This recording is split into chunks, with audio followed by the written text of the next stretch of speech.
Muy bien, pues es viernes y todos los viernes nos acompaña y además con mucho gusto que nos da a nosotros el historiador y nuestro amigo odontólogo. Bueno, tiene una variedad enorme de títulos, nuestro querido Joaquín Robles Lucha Linares. enmascarado los sábados. Los sábados. El los domingo sábados. levanta mulleras. O sea, Así de es. todo hace todo. Así, creo que cocina, de lunes a viernes también. Y barre, Sí. y barre. Vendo Biblia los domingos por casa.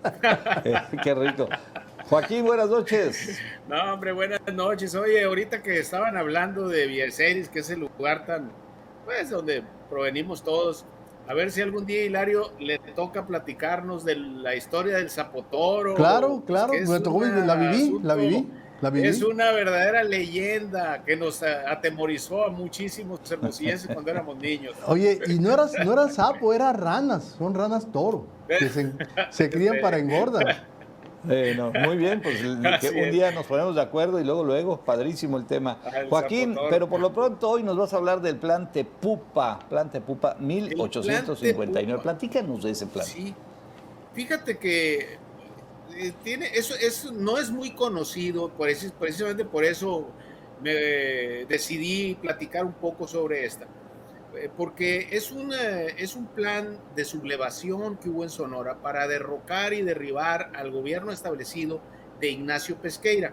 Okay. Don Francisco R. Almada lo califica dentro del mexicanísimo quítate tú para ponerme yo, Pues sí, porque pues sí. era derribar a Pesqueira para poner a Manuel María Gándara, nada más con una característica muy interesante. Se le denomina el Plan Tepupa y estaba encabezado por un indígena ópata que se llamaba Juan Tanori. Los ópatas eran la etnia originaria más numerosa cuando llegan los españoles. De hecho, muchos de los nombres y la toponimia que nosotros tenemos deriva de la lengua ópata. Por ejemplo, Seri, ellos no se dicen Seris.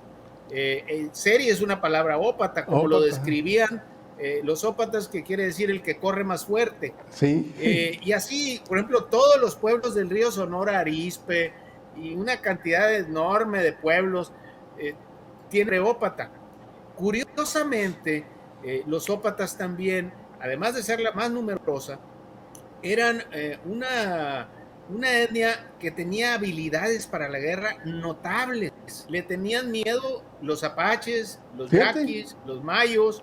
O sea, de hecho, mucho de las guerras en Sonora se definieron por el apoyo y la ayuda de los indígenas ópatas. Bueno, el ataque de los sonorenses en San Ignacio Piaxtla para evitar que la independencia llegara hasta aquí, los contingentes y los soldados que llevaban los militares novohispanos de aquella eran ópatas. Y la gente oía, ahí vienen los ópatas, y la gente salía corriendo, porque eran muy hábiles para la guerra. Y este personaje, Juan Tanori, que tenía su asiento en un pueblo que ya desapareció, que es Tepupa, firma un plan que curiosamente, y además con un tino político muy bien adiestrado, al mismo tiempo que Félix Zuluaga, otros sonorenses, desconoce la Constitución del 57 y nos mete a las guerras de reforma, Juan Tanori, con más de 500 soldados ópatas, se adhiere a ese plan, proclama el Plan Tepupa y se desata la guerra aquí en Sonora para derribar a Pesqueira. Curiosamente, cualquiera pensaría que los indígenas, la historia oficial nos ha hecho creer que los indígenas o una parte muy importante de esas etnias abrazaban las ideas liberales, cosa que no es cierto. Las ideas conservadoras eran lo que ellos les llamaba la atención y con lo que mucho de estas etnias tenían simpatía, entre ellos por Manuel María Gándara, que tenía gran ascendencia en las distintas comunidades indígenas y se entendía perfectamente bien con ellos. Entonces, este plan hace que en 1859 Sonora vive una guerra intestina por derribar a Pesqueira. Evidentemente, con el paso del tiempo y la guerra de reforma, o guerra de 3 años, las cosas van cambiando con el tiempo y este Plan Tepupa pues tenga una vida no muy larga.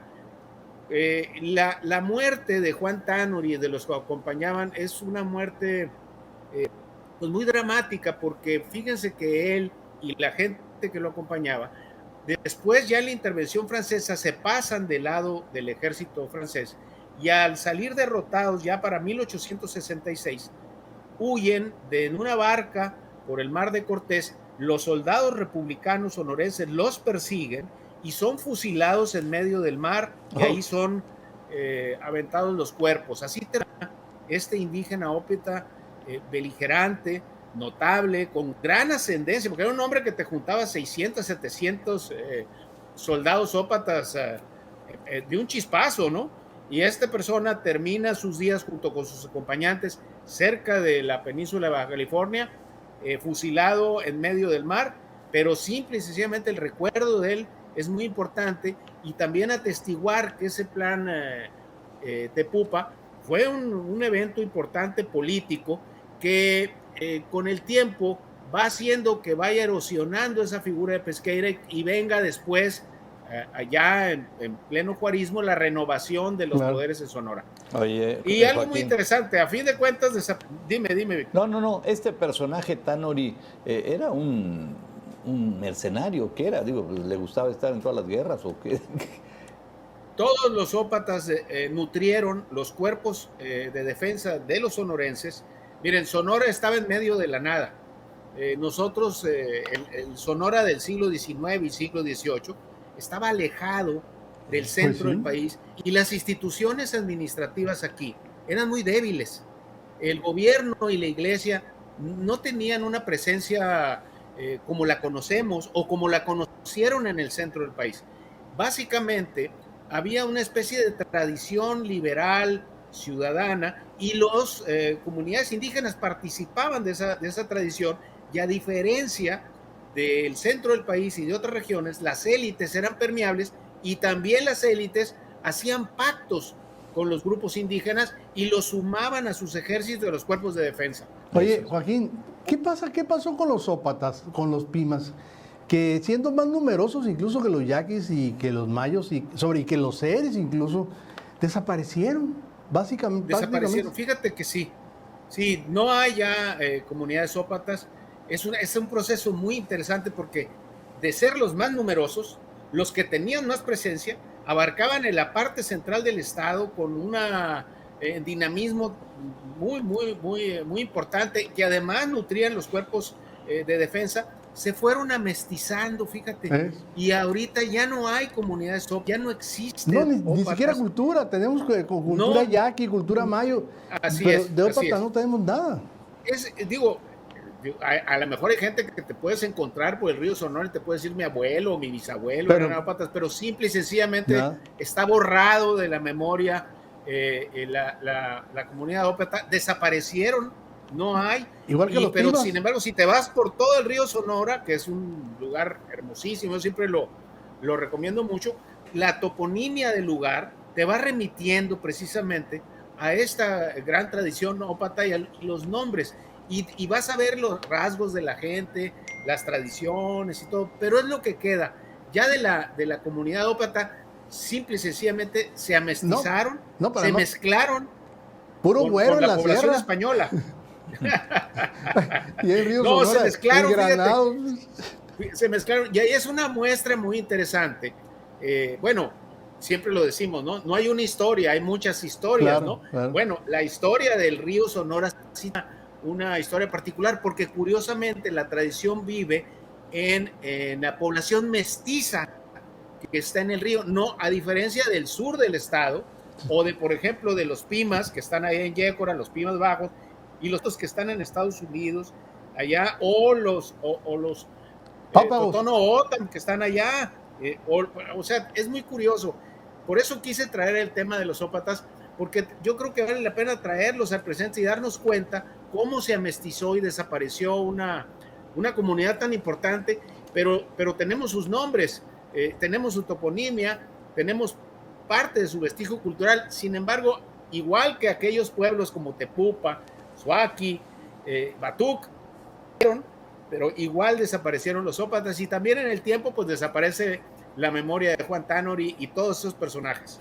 Bien, muy bien. Bien. Pues muy interesante, Joaquín. Pues muchísimas gracias. Gracias por toda esta historia. Y dejamos emplazado al Zapotoro. Le El damos vuelta. Zapotoro, hay que hablar del Zapotoro porque veo que es miren, no descarten que en el futuro ya hicieron una película del castillo, perdón, del Casino del Diablo, ¿no? Así es, sí, sí, sí. No, y les voy a Habrá que platicar hacer una del el Zapotoro. final que tuvo el famoso Zapotoro. El Zapotoro, El final que Zapotoro y los niños de Villa de Ceres. Sí, van a Así ver se qué llama. final, qué final. Ahí es importante. Hilario conoce muy bien la historia Sí, y a sí, lo sí, mejor la creo vivió, que él la sobrevivió a un Ay, ataque de Zapotoro. No, y ahí aprendió a correr porque salía como cohete. ¡No, hombre! Mira, así. Todos los mitoteros de Villacero estamos ahí. Joaquín Robles Linares, historiador y No. amigo de nosotros. Gracias, Joaquín. No, muchas gracias. Muy buen fin de semana. Que la pasen. Igualmente, Joaquín, tú y toda tu familia, saludos. Ahí está, Joaquín Robles Linares. Bueno, pues ahí está. Qué interesante, ¿no? Esto de Tepupa, el plan de Tepupa, estos personajes Pero ahí además, y pues esta cultura que desapareció. Totalmente. Curiosamente, siendo tan importante. Y los Pimas. Acuérdate que era aquí cuando Quino se estableció en la Pimería Alta. Sí. Y no hay Pimas. Ya no hay. No hay Pimas, hay ópatas. guarijías, hay mayos, hay yaquis. Bueno, pues interesante, hay que rescatarlo, ¿no? Yo creo que personajes como Joaquín, precisamente, historiadores como él, bueno, pues hay que irlos rescatando. Ni siquiera hay fotos o dibujos de Juan Tánori, como Cajeme o Tetaviate, ¿no? No hay. Bueno, vamos.